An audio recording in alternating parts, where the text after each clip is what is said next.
Let's get cracking! Welcome back, everybody, here to your D2CL third place matchup where the Alliance is going up against Team Empire. And after game number 1, I know I'm excited and very much awake, enjoying our matchup. There was a bit of a bloodbath coming out with some good pushing, some good momentum changing, and everything you really want out of a good Dota 2 match. Let's see how we go with game number 2 and what is in store for us as I welcome back in my little leprechaun friend, and he is my good luck charm. Welcome back to the broadcast, Luminous. I hope that we have 4 more of these amazing games, but Alliance is up 1-0, like you said, in this best of 5. And the OPs, as I call it, is spanned out. The Invoker, the Lycan, as well as Ember Spirit. But look at this quick draft, immediate AA and Bat Rider pickup for Team Empire. And Alliance, you know, last time we saw Empire first ban that Chen, they'll pick it up themselves right now for Ake. They priority on hero above that of a Bat Rider, as well as the Ancient Apparition. Kind of hits home on some points, but like, how much is Alliance really going to be able to capitalize on that hero? I mean, obviously there's the whole like we're gonna AI splash and you can't really heal, but I think that really doesn't come up that often. You know, Commentator Curse is probably gonna come up 4 times this game, but the cool thing about a Chen against a Bat Rider is you could always send somebody back. If that person's tanky enough, if you see the lasso coming in, you just give him the Holy Persuasion, and he generally will make it home safely. Especially if you're really, really worried about Bat Rider initiation, you can even pick a Shadow Demon. If you send back and Disrupt, then generally that guy gets sent home back. But obviously, Chen's strength really comes to the fact that he pressures early, he gets to build an army, and for those mid-game pushes, he's a great natural mech holder, so you don't have to force Admiral Bulldog or your S4 to actually buy it. So he really adds a lot to the team, and that's why we see Alliance pick him up so early. Yeah, and when you have someone like a Centaur combo, oh man. Centaur's hard enough to kill. Like, I've actually cast, I think it's actually my 3rd game of Centaur I've cast today, and every single time I've watched him and gone, how are you supposed to kill this guy? And when you add Chen's ability for Hand of God Mech and Sembak into the mix, like Bat Rider thinks he's going to lasso someone and drag him back, he can't lasso the Centaur. He won't have enough DPS to kill him off in time. Not unless Centaur's starting in half-life, and even then, I would question if they had enough DPS or not.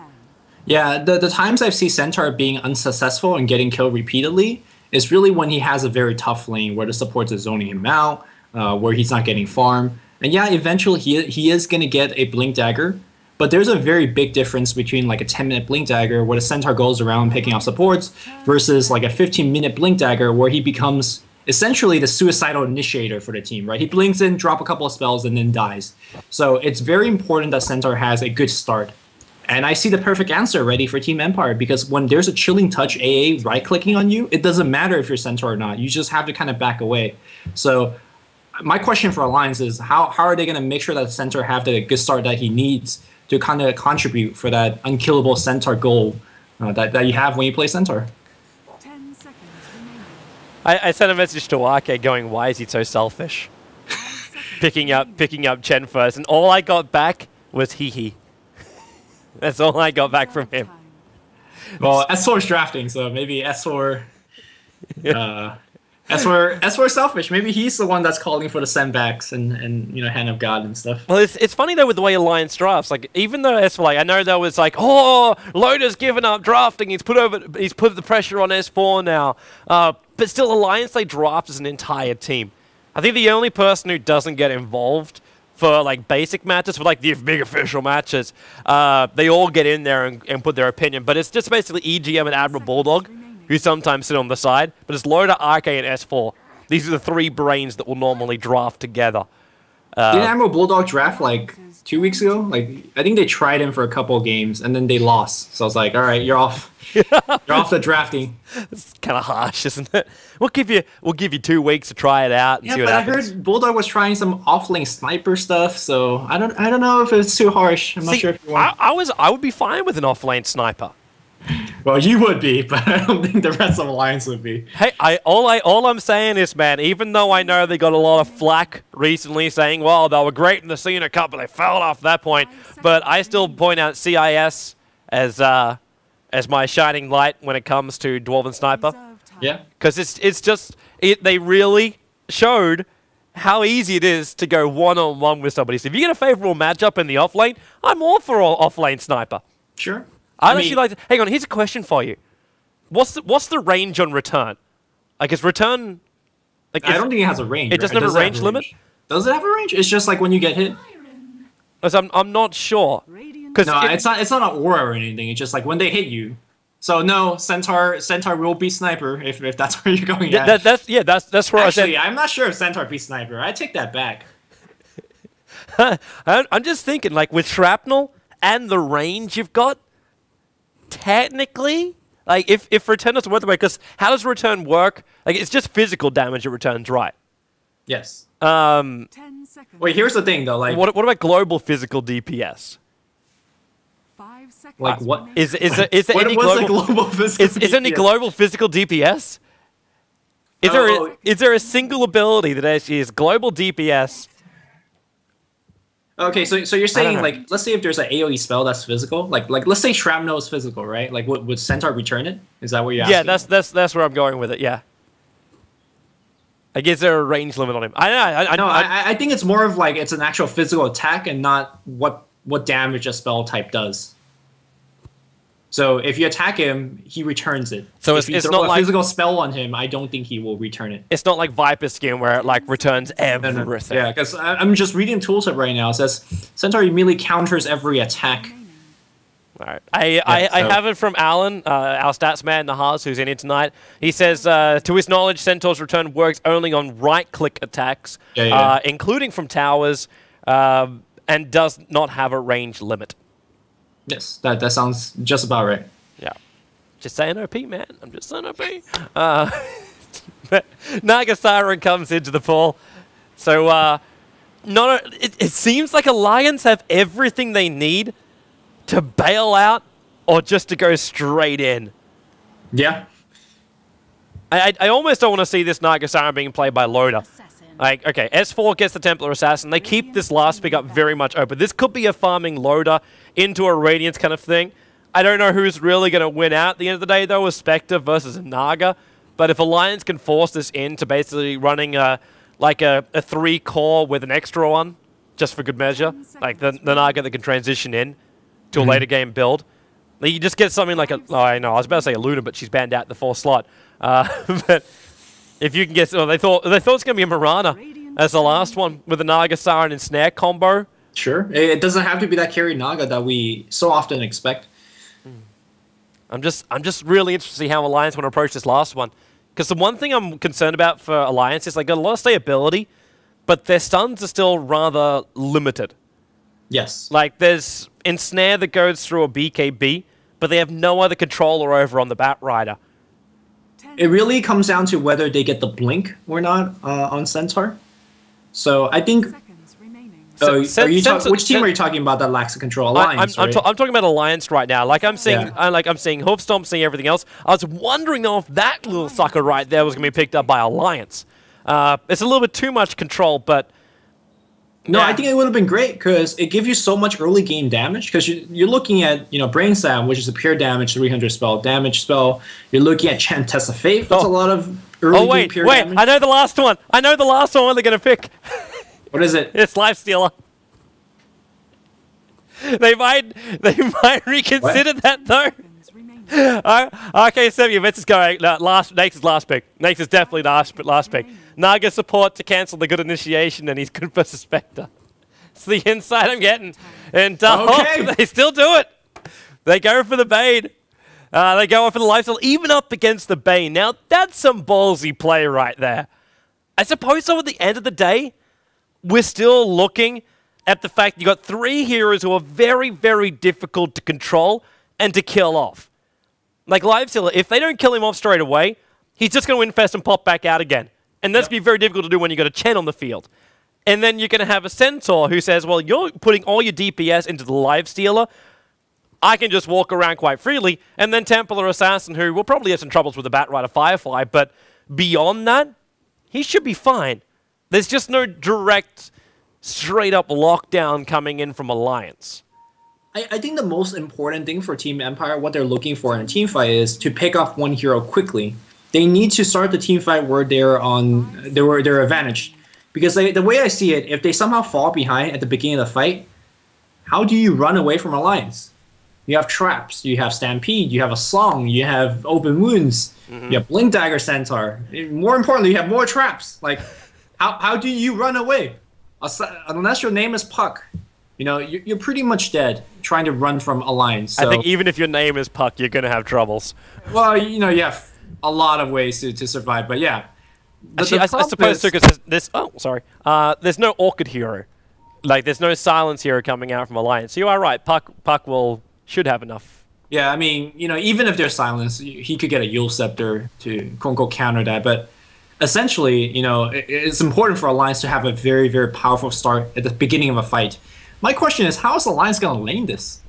Like, you're looking at a melee support for a melee carry. Essentially, you're looking for an all-melee lineup.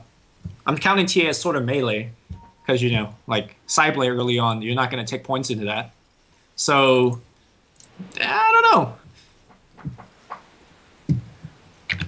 I'm going to wait and see, man. Let's run through our lineups in the meantime. I'm also double-checking our live stream, as it seems like it is going up and down a little bit. But we're fine as far as output goes.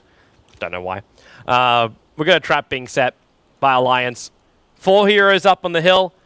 Are they going to walk into it? If Resolution 5 flies, you'll see them. And they're very, very uncertain about this. Riptide's going to connect on 3 heroes, and now Alliance say no. There's too many of them. Nightmare, set up, there you go. It's over on EGM. I think this is just like playing Left 4 Dead. He Riptide's on 4, but he is dead.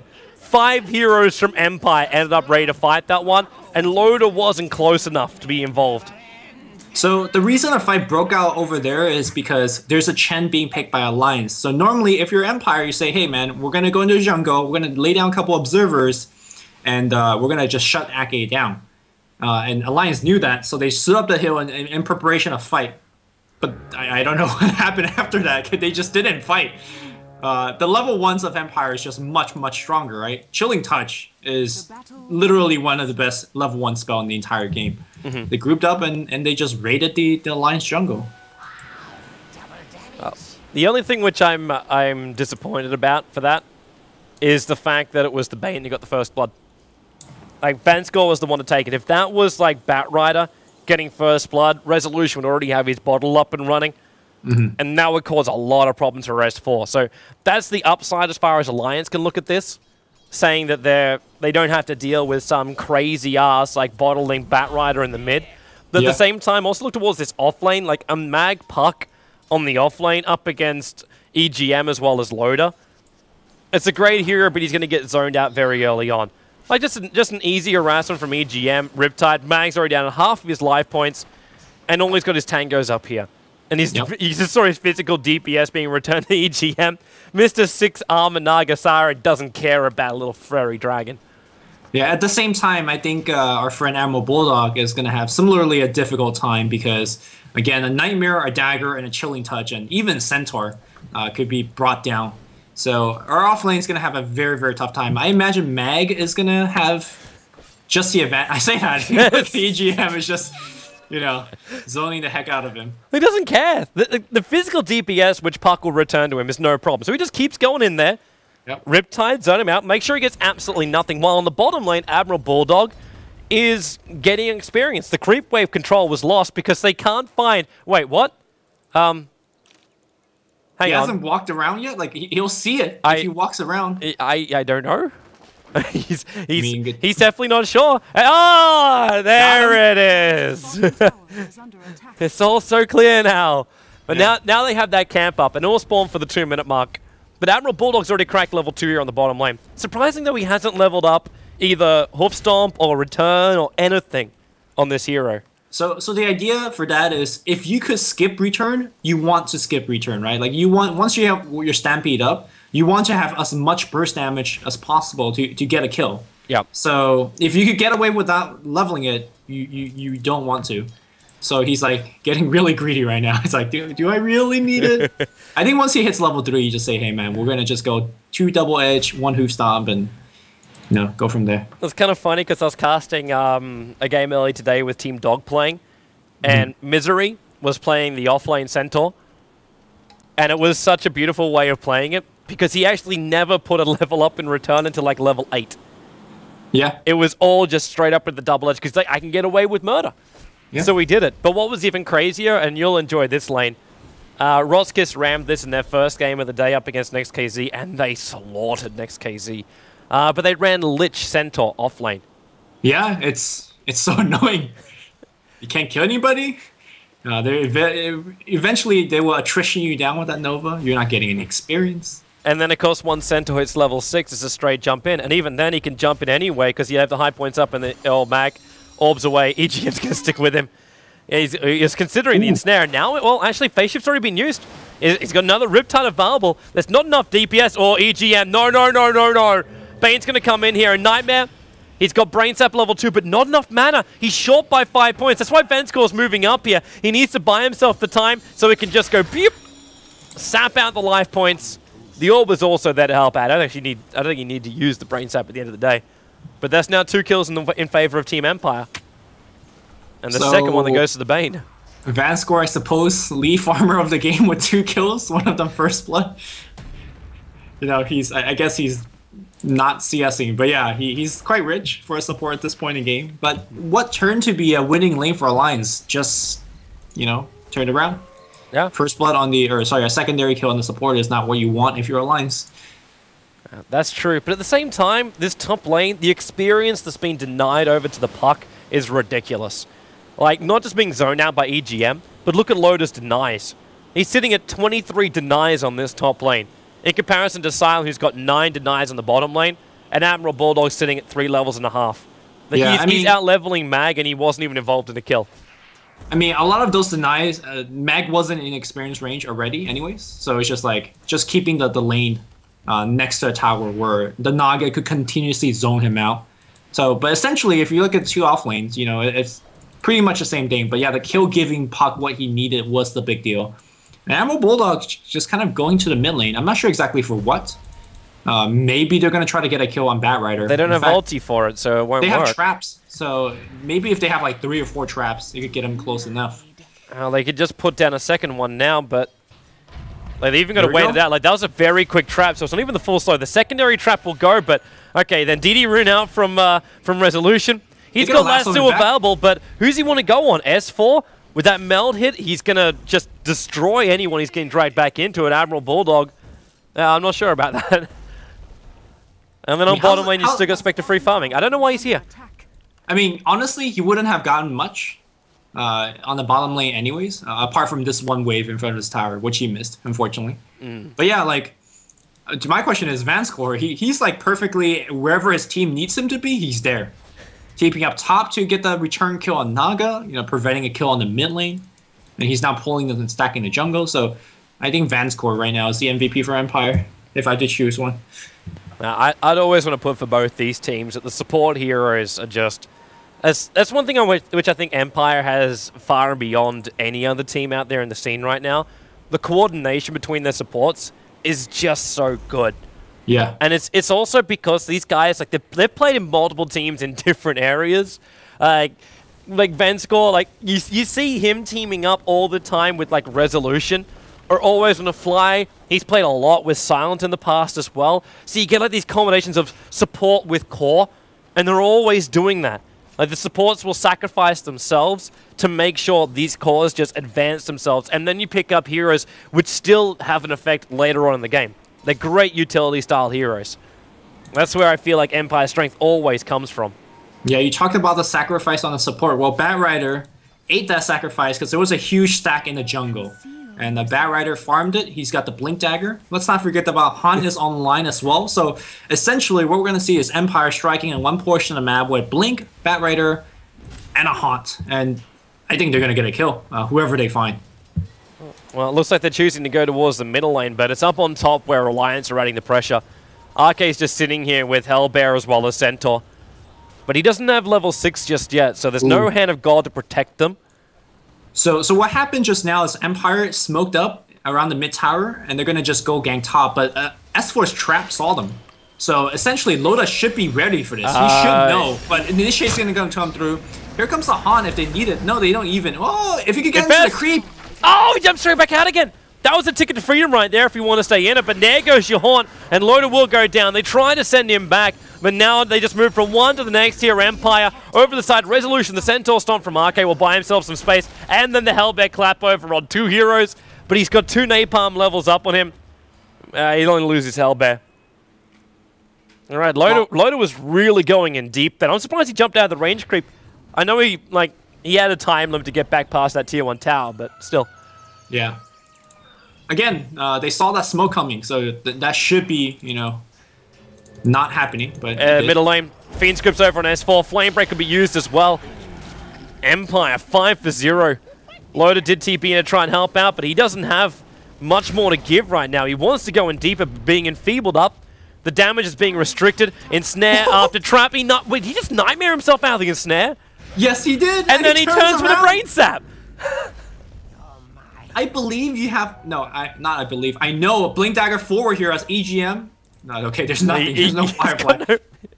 Okay, so what happened there is when you nightmare yourself, you get 1 second of invulnerability.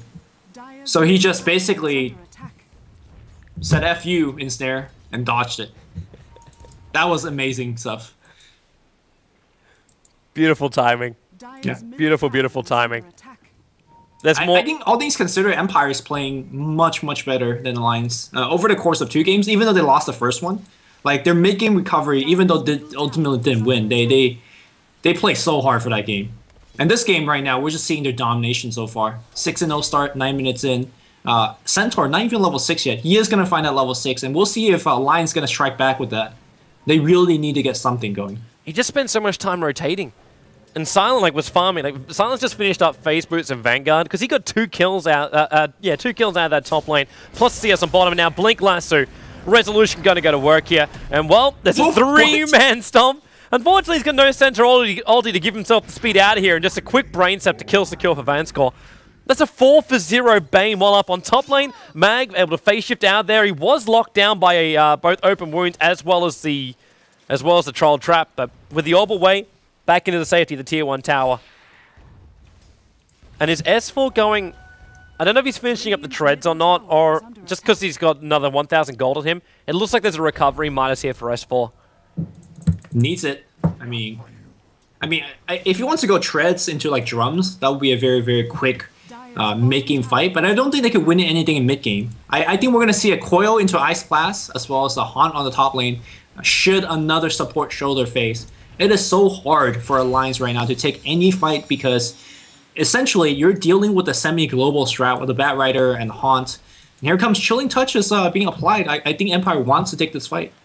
At least Orions loaded back out. Well, but at the same time, they're going to be mindful. Like, Abra Bulldog has hit level 6 now, so the Centaur ulti is available. So it's not going to be as easy to get the advantage in positioning. At the same time, they have a Fiend's Gripping Bane.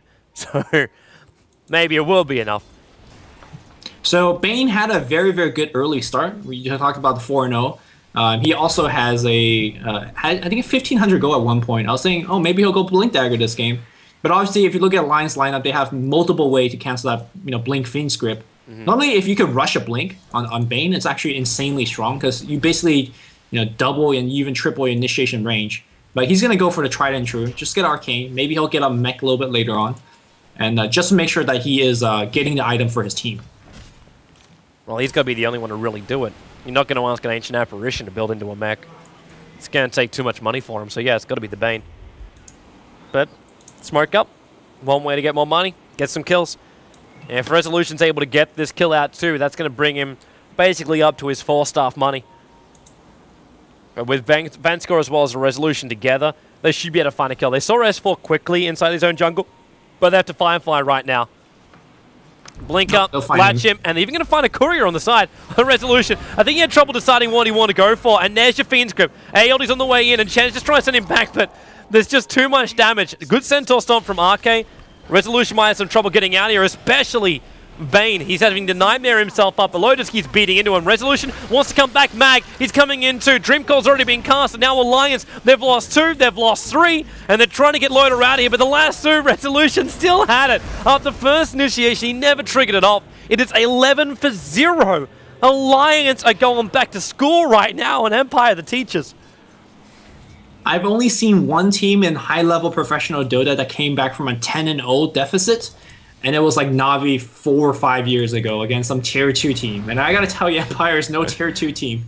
I mean, Empire is not a team that was gonna give up a 11-0 lead. The only thing that Alliance has going for them is that they're keeping these tier 1 tower up. But I mean, we're looking at a Spectre that has a Vanguard phase and 2,400 gold. If you think right now Empire is rolling hard, wait till that Radiance comes online. Against these underfarm supports and essentially a very underfarm carries, that Radiance Haunt is going to just kill everybody. The only upside right now for Alliance is the fact that Chen's still going to have that Hand of God. He'll be able to survive through most of the Radiance burn. EGM also, like, he's got a lot of strength behind it, but they need his level 6. He's about to get it. Like, this is going to be one of the biggest things for Alliance right now. They've got the security of the Song of the Siren. This is something they didn't have before, and we know, like Ake told us before, all they were looking for from the Naga Siren was a counter to the initiation of Empire. That's their goal right now. So if Alliance just wait it out, they should be okay. Like, S4 is in the pit right now, taking out Roshan, just with the help of Ake. It's more than enough with just the two of them in there, so they keep Loader on the lane. But the ALD will fly in here. They're going to lose the Wild Wing.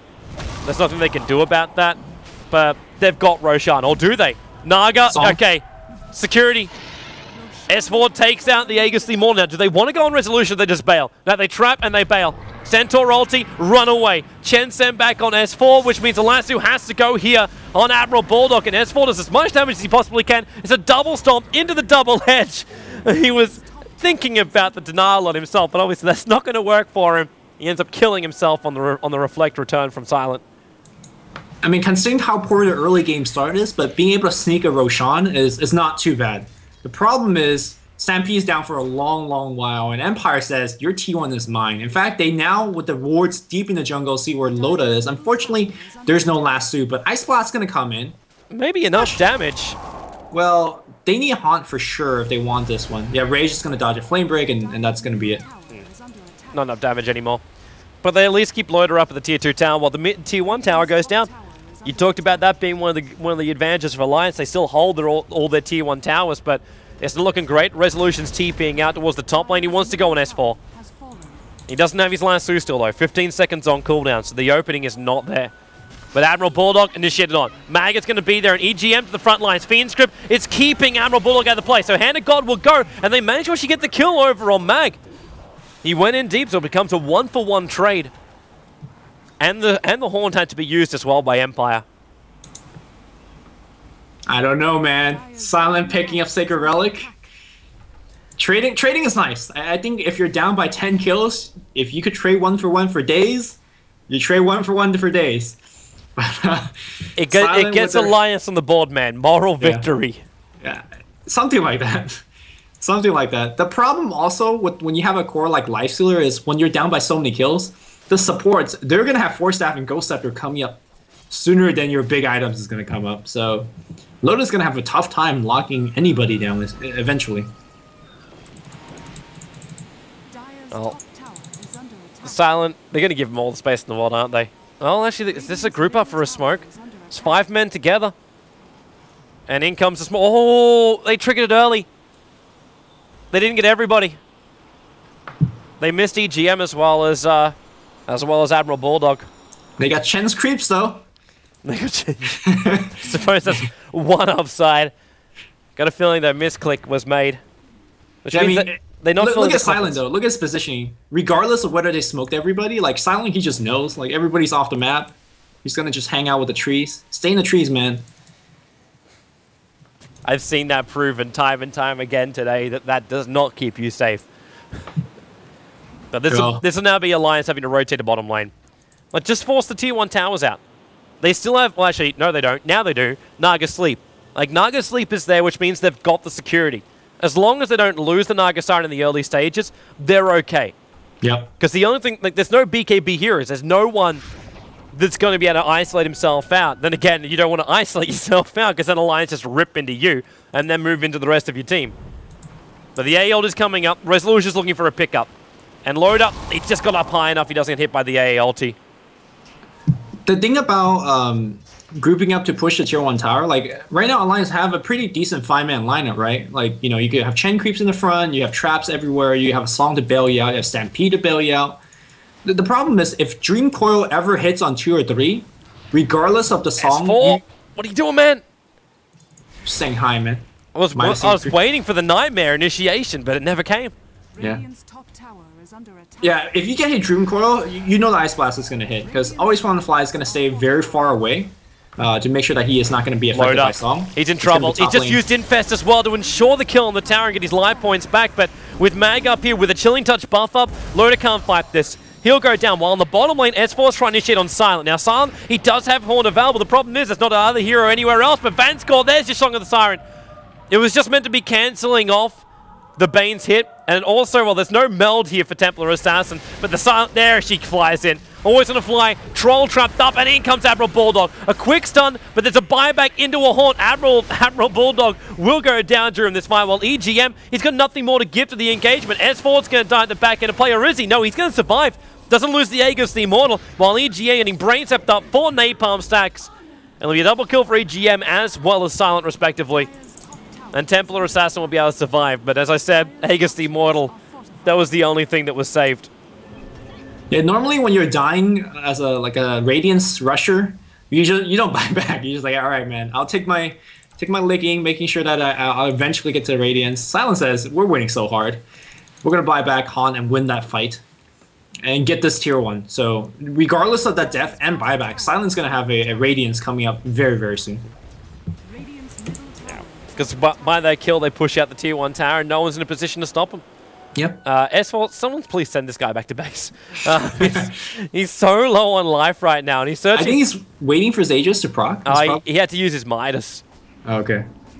There you go, there's a send back. The Aegis isn't going to proc for... Actually, oh yeah, it will. It's 30 seconds away from being reclaimed. Man, could have farmed for 30 more seconds. Could have died a lot sooner too, because Resolution was walking around with an Invis rune. That's true. Better safe than sorry. Resolution is actually going for Ultimate Orb. Normally in this case, after Blink and Force Staff, you go for things like maybe a Boots of Travel or a Mask of Madness, just anything to make you move quicker. Even BKB in this lineup. Sure, yeah, BKB is fine. But I guess he's going Hex. That'll be my assumption too. Wouldn't really make a lot of sense to go Lincoln Sphere up against this Alliance lineup. Because you're not really worried about, oh, I'm going to get stomped when I jump in. Oh, Silent's going to get picked off? Yeah. I mean, this is going to be second kill. Maybe he's going to haunt his way out, but no, he's just taking the full brunt, and he's just straight up dead. There's no response whatsoever. EGM. Not looking too healthy, but he'll be able to survive and then TB back to base. No. But that's a critical kill time. He was only 300 gold away from finishing up his Radiance, and they keep delaying this. Like at one point, we're looking at that Radiance being up and running by 15 minutes, but now we're looking at more like 23, 24. You know, now the mech gets picked up on Chen, so collectively Alliance gets much, much tankier. Ooh, thanks to the TP armor. by Mag. He might regret this in a moment. Especially now he's just used the orb, so they know he's only got phase shift to dodge. He's got a blink as well, though. There's extra TP coming in. That's the Bat Rider on the way in. And now Mag jumps in, Dreamcall as well, but the Hoof Stomp, it got Resolution as well as Mag, so they just turn. Aeon is going to come in though. This is not going to be nice for Alliance because it's actually going to end up getting a kill off. In fact, 2 on the sideline, a load of Fiends scripted up. Where's this support? It's just so quick coming in from Team Empire. The buyback has happened by S4, but it's already too late. He TP'd to the bottom lane to try and help out his teammates, but they're all dead. Yeah, again, the problem is if the coil hits, it doesn't matter whether you have a Naga or not, because the Ice Blast is also going to hit. Essentially, you're just going to get blown up. And that's exactly what happened. I mean, they did that without even Silent needing to haunt for there. So essentially, that was 4v5. And Empire, because of the big lead, they cleaned up. And that's Radiance already finished on Spectre. These tier 1 towers are just dropping like flies for Alliance. And Empire is going to just maintain full map control. Hex! We're seeing a 22-minute Hex with the Blink and Force Staff. What is going on? 6-0 and 12 resolution. That's some good farm, man. And not losing a single cent. The only downside right now is the fact that Silence actually finished up his Radiance, but the courier is busy delivering that Scythe of Ice. Which one do you want? I don't think it matters. Wow, really? By over 8 minutes? So well, Bat Rider never really, you know, builds into a Scythe of Ice on the third item. Yeah. But they got such a huge advantage, man. Like it's reaching about 10k gold, and it's already over 12,000 experience. But Loda at least has a nice little ancient stack which you'll farm up now. Support being given through stuns and the double edge. They're just trying to pump whatever they can inside a Loda. But also look at what Loda's building into. Like, no drumsies going in for the S and Y. Like, I know this is kind of like Loda's thing. Right. But I'm wondering exactly what he's trying to achieve from all of this.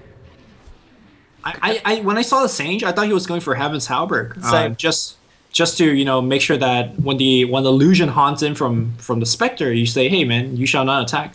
Because Spectre's not going to get a BKB. So, but he's going to go for the drums Resolution. build. They're going to blink in and stop this pullback. S4's being dragged back. He's still got Refraction up and running, but then your center ulti. That's one quick Piglet. Comes under the cover of the mech. And now Lo's also going to find Mag. Open wounds up. He's already used his orb. He's going to phase shift out this one, and Naga throws the ulti out. Holding Mag here. Resolution jumped in. They want to finish off Mag before he's able to pick up. Yet Centaur's not too early. Just a second too early. They've lost the Chen. The Fiend's grip is on Loda. And Empire, they've got perfect control during this engagement. Loda will go down. We've got 4 staffs out. Mag's got himself a double kill. And now over with Resolution. S4 can't get the kill. He's lost his refraction charges now, and GG. Rightly so being called. 26-4. Mag finishes with a triple kill at the end of this game. And we are going to a third with it getting drawn up. It is 1 apiece. It is 1 apiece with Empire taking out game number 2 after what was a rather intense game number 1. I mean, even though this looked like a one-sided route, and it is a one-sided route, to me this is one of the more impressive victory, considering it's almost like a perfect victory. Just Empire, like you said, taking Alliance to school, and you just don't take the TI3 champion to school, you know, any day of the week. So, impressive game for me. Not much to say though. It's just, you know, Empire winning every single lane, finding pickoff after pickoff after pickoff. Vanscore definitely the MVP. That BKB grip, what do you do against that? Support 20 minutes in, shows up with a BKB grip, and you're like, well, I guess our carry's dying. The answer, they had one thing, which was the Naga Siren and Snap. Yeah, that was the only, yeah, because you want to use that to initiate in. You want to be using that to try and control up like Batrider or Spectre or Puck or something along these lines. There was just nothing left in the tank for Alliance. But hey, we'll have ourselves a break. We'll be coming back here. Game number 3, Empire going up against Alliance. Who can get this 1 game advantage going into game number 4? We'll find out. Stay tuned.